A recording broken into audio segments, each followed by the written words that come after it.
¿Qué tal? Bienvenidos. Mi nombre es Arturo Alpizar y esto es GIONI, Ciencia y Cultura en Corto, un programa dedicado a la difusión de la ciencia, la cultura y el arte. El día de hoy hablaremos sobre la frustración de las familias con hijas e hijos con altas capacidades intelectuales. El día de hoy nos encontramos con las autoras de dicho trabajo. Buenas tardes, mi nombre es Clara Chavarín y tengo la maestría en terapia familiar integral y en salud mental de la infancia y la adolescencia. Muchas gracias por la invitación. Soy la doctora Beatriz Moreno García, docente de tiempo completo de aquí de la Facultad de Psicología de la UAM. Soy psicóloga y doctora en ciencias. Mucho gusto tenerlas aquí. Y bueno, antes de empezar con el trabajo directamente sobre la frustración de los padres con sus hijos y con altas capacidades intelectuales, empecemos definiendo. ¿Cómo definimos lo que es un niño con altas capacidades? Bueno, pues no se da solamente en la infancia, son personas que tienen un alto potencial intelectual. De acuerdo a las mediciones, sus capacidades intelectuales están 2 desviaciones estándar a partir de la media, tienen una gran capacidad de memoria, son muy buenos para memorizar, aprenden muy rápido y muy fácil. Una de las formas para estimar esta alta capacidad intelectual es a través de la medición del coeficiente intelectual, que se estima la alta capacidad a partir de un CI de 130, además de otras características que tal vez no sean medibles, como una gran creatividad, una hipersensibilidad, y que bueno, pues su desempeño es mucho mejor que el desempeño de la población promedio. Hablando de estas herramientas que se utilizan como el coeficiente intelectual para determinar lo que es el niño con altas capacidades intelectuales, ¿bajo qué criterios o cuál es el enfoque para ir trazando este perfil y de este modo poder definir lo que es un chico con altas capacidades? Generalmente la evaluación y para poder determinar se lleva a cabo una entrevista. Hay una serie de checklists para poder asociar con las características que tienen los niños, que además de las que comenté, son niños que hacen muchas preguntas, hay niños que tienen intereses de juego diferente a los demás. Por ejemplo, en lugar de jugar fútbol, prefieren estar leyendo, aunque bueno, no todos los niños, hay quienes pueden tener interés por el fútbol.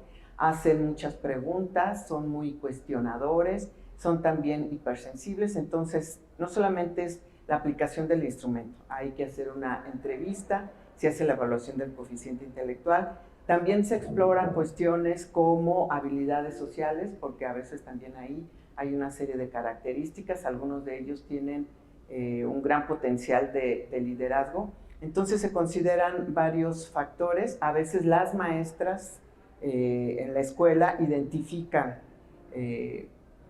características diferentes en los niños, aunque en la mayoría de los casos no se nota. Algunos pueden tener bajo rendimiento académico o mala conducta, y por eso a veces los confunden con niños con un déficit de atención o problema de aprendizaje o problema de conducta, pero en realidad es porque el sistema educativo no cubre sus necesidades y entonces empieza por ahí a haber algunas alteraciones conductuales y emocionales. Por eso es importante procurar una evaluación lo más integral posible.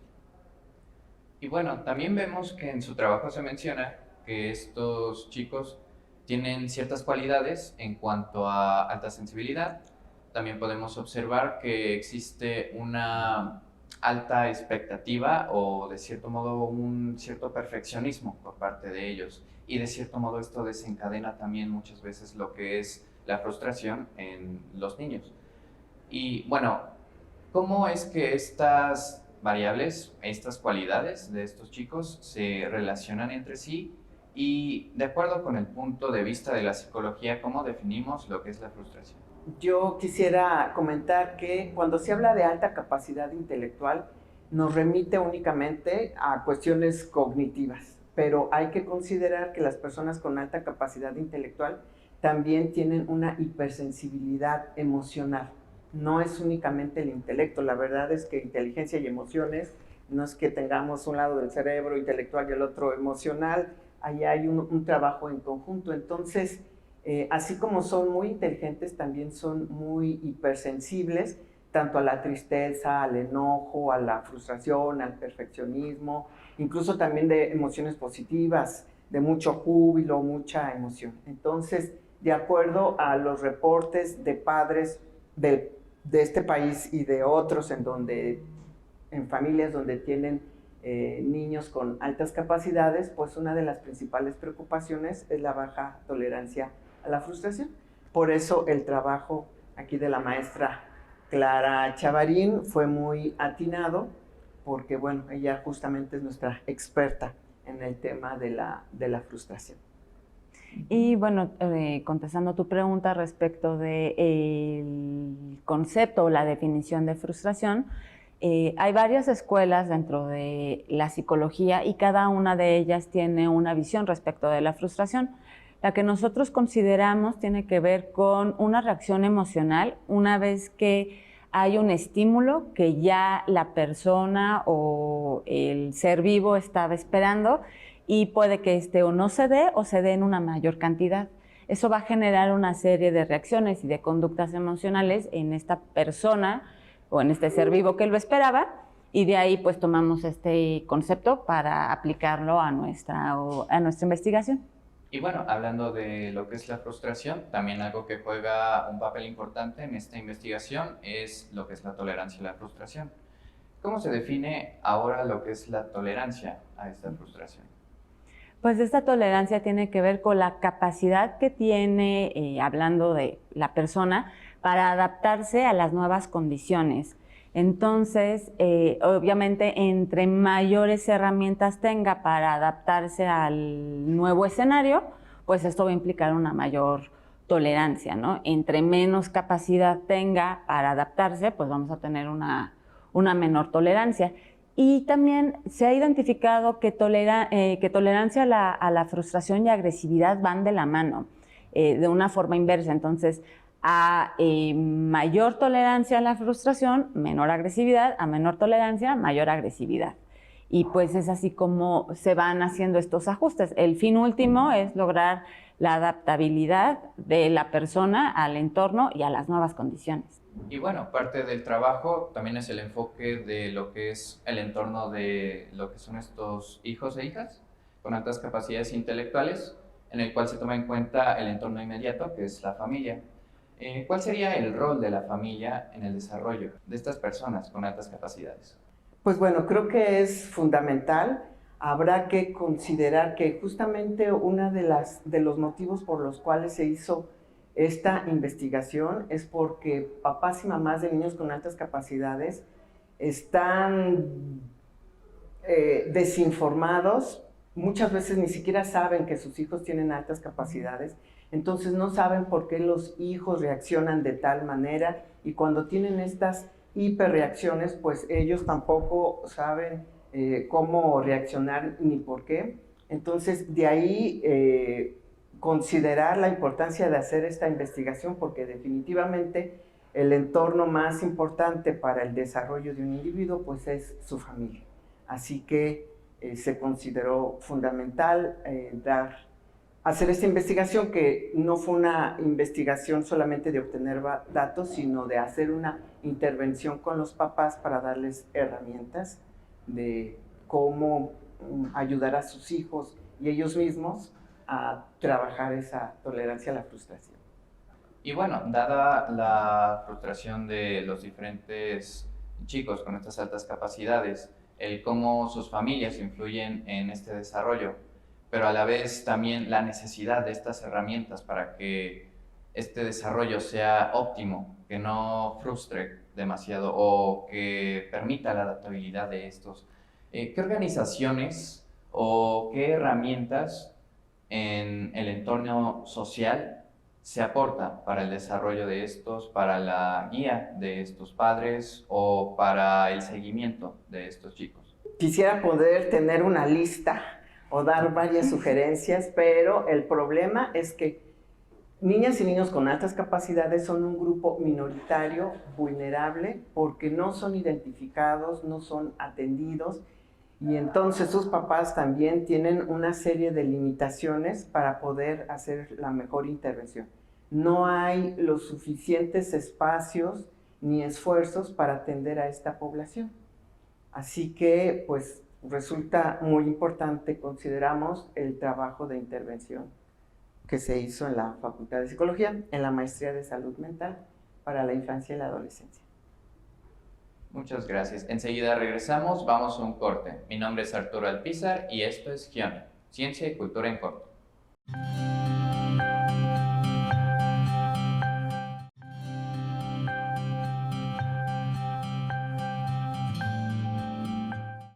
Estamos de vuelta en Gioni, Ciencia y Cultura en Corto. Mi nombre es Arturo Alpizar y continuamos. Bueno, retomando un poco este tema de las organizaciones, podemos ver que existen estos programas en ciertas universidades en las cuales se da seguimiento y orientación a los padres y a sus hijos con altas capacidades intelectuales. Háblenos un poco respecto a estos programas y sus dinámicas. Bueno, pues lamentablemente a nivel mundial hay muy pocas agrupaciones, espacios o programas orientados tanto a la atención de niñas y niños con altas capacidades como a sus padres. En América Latina, por ejemplo, solamente hay 3 escuelas de atención a niños con altas capacidades. Esto es un reflejo de justamente cómo son una población minoritaria, vulnerable, poco comprendida. En el caso particular de México, por ejemplo, en la Universidad de Guadalajara, la Universidad de Morelos, la Universidad de la Autónoma de Querétaro, se tienen programas de atención a padres de niños con altas capacidades, como también a sus niños. Entonces, por eso es que los papás están desinformados, desesperados, no saben a dónde ir, no encuentran fácilmente un especialista porque hay muy pocos especialistas en el país, muy pocos especialistas en México que los puedan orientar. De manera que, pues creo que es algo que genera orgullo y satisfacción que aquí en esta universidad, en la Facultad de Psicología, haya un programa de atención y bueno, también hay en Querétaro una escuela para niños con altas capacidades que pues están tratando de dar herramientas y poder aprovechar ese gran potencial para beneficio de la sociedad, porque tenemos grandes líderes con altas capacidades que utilizan su inteligencia en contra de la sociedad. Y yo creo que eso fue por una falta de atención. Entonces tenemos que atenderlos. Y de cierto modo podríamos decir que todavía falta como que expandir más, ¿no? Ese apoyo que se da a estos chicos con capacidades intelectuales. Y por otro lado, en el campo clínico, ¿qué tipo de orientación se le da a los padres y a sus hijos respecto a lo que es la frustración y la tolerancia a esto? Wow, muy buena pregunta. Dentro de la parte clínica, pues se trabaja con algunas herramientas dentro del área cognitivo-conductual. Se trabaja mucho en una visión sistémica, entendiendo que papás, mamás influyen de manera directa con sus hijos. Hay una retroalimentación, incluso podemos hacer un análisis desde el modelo interactivo bidireccional sistémico. Entonces, papá y mamá generan una conducta que tiene un impacto en los hijos, la respuesta de los hijos tiene un impacto en la conducta de los padres y entonces esto se vuelve cíclico. Cuando se empieza a hacer intervención, no solo con los niños, sino también con los papás, pues se pueden ir haciendo cambios en las pautas, en las conductas de comportamiento, de tal manera que un pequeño cambio puede modificar a todo el sistema. También se incorporó elementos dentro de la disciplina positiva y pues vamos construyendo un modelo de acercamiento que les permita a las familias pues tener cambios dentro de su sistema.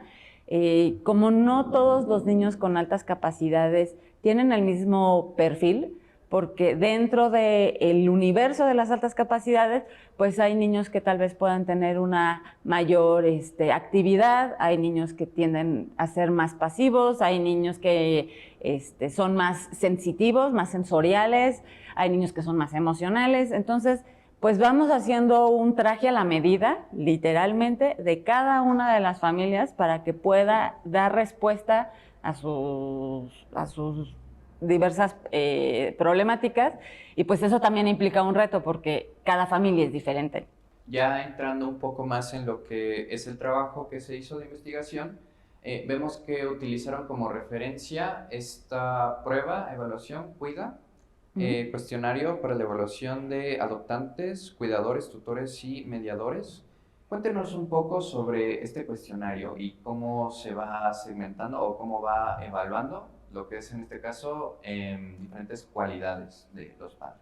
Esta prueba es de una editorial, entonces pues compramos los derechos para utilizarla, y es una prueba que tiene varias escalas, son 14 primarias, 4 secundarias, un factor adicional y las escalas de control. Y entonces tiene varias habilidades parentales. Entonces esta prueba se aplicó para papás y se tomó la escala de tolerancia a la frustración y agresividad. Es una escala muy sencilla porque nos da valores ordinales del 1 al 9, y entonces pues es fácil identificar los valores que están por debajo de la media, en la media y por arriba de la media. Y además utilizamos un cuestionario que fue sobre frustración. Este cuestionario lo realizamos entre la doctora Betty y yo, donde ya indagábamos aspectos más dinámicos dentro de la familia, con preguntas como ¿qué hago yo, mamá o papá, cuando mi hijo se frustra? O sea, cuando mi hijo está en plena crisis, pues yo ¿qué hago? Y fue muy interesante encontrar que muchos papás referían, pues cuando mi hijo o mi hija está en crisis, pues yo le grito, o yo le pego, o yo lo insulto, o ¿no? Y entonces eso también nos permitió ahondar no solo la cuestión numérica de si yo, papá, tengo más o menos tolerancia a la frustración, sino también identificar dentro del sistema familiar, pues qué hacían cada uno de sus integrantes cuando uno de los elementos de este sistema familiar entraba en una crisis de frustración. En este caso, por ejemplo, podemos ver esta etapa primaria donde se definen algunos valores o cualidades de los diferentes miembros de la familia, o bueno, específicamente los padres. Vemos por otro lado esta segunda sección donde vemos la frustración y cómo se van adaptando o cómo van respondiendo de acuerdo a ella. Y vemos ya directamente una tercera etapa donde se habla de lo que es la agresividad. ¿Cómo es que la agresividad juega un papel importante aquí? ¿Es acaso la frustración como un paso previo a desencadenar la agresividad? Mira, tienen una relación, es una relación inversa.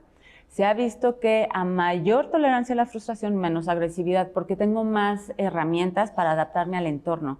Pero pues a menor tolerancia a la frustración tengo una mayor agresividad, porque además la frustración pues está asociada a emociones como enojo, a ira, y pues bueno, ahí el abanico de conductas para manifestar esta molestia pues es amplísimo, ¿no? Desde insultar, gritar, romper cosas, aventar objetos, hasta respirar profundo, contar hasta 10, en fin, ¿no? Y entonces cuando fuimos Betty y yo identificando estas conductas, pues nos dimos cuenta de la importancia de hacer una intervención en una modalidad taller, que fue una intervención psicoeducativa, para justamente ampliar este abanico de posibilidades. Entonces ya no solamente como papá tengo la posibilidad de gritar, que lo puedo hacer, pero posiblemente los efectos de ese grito pues van a ser poco favorecedores.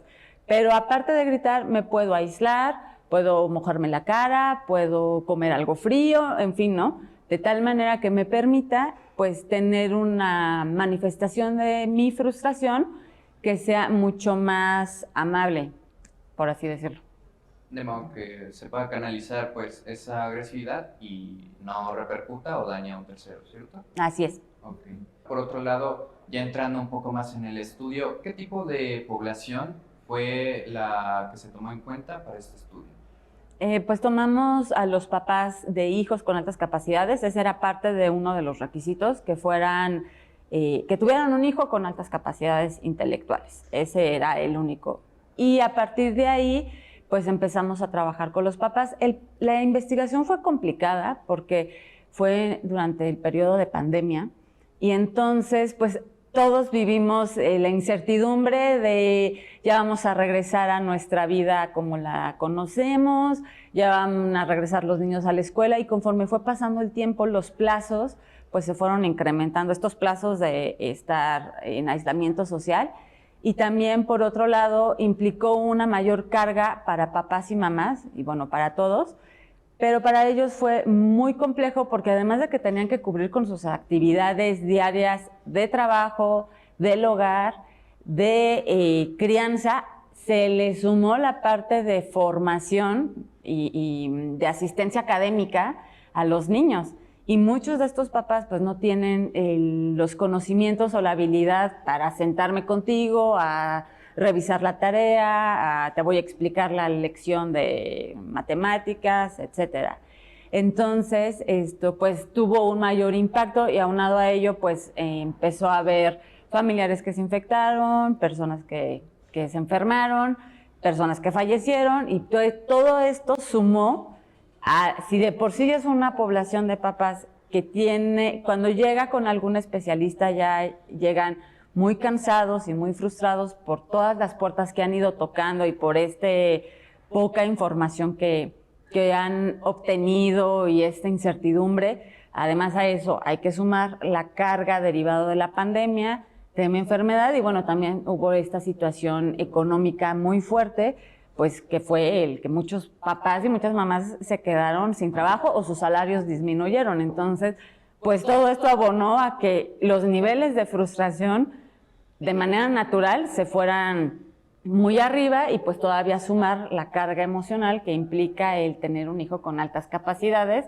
en sus propias crisis de frustración. Por ejemplo, ¿cómo podría decir que de cierto modo cambió esta dinámica? ¿Cómo sería ese antes y después de la pandemia?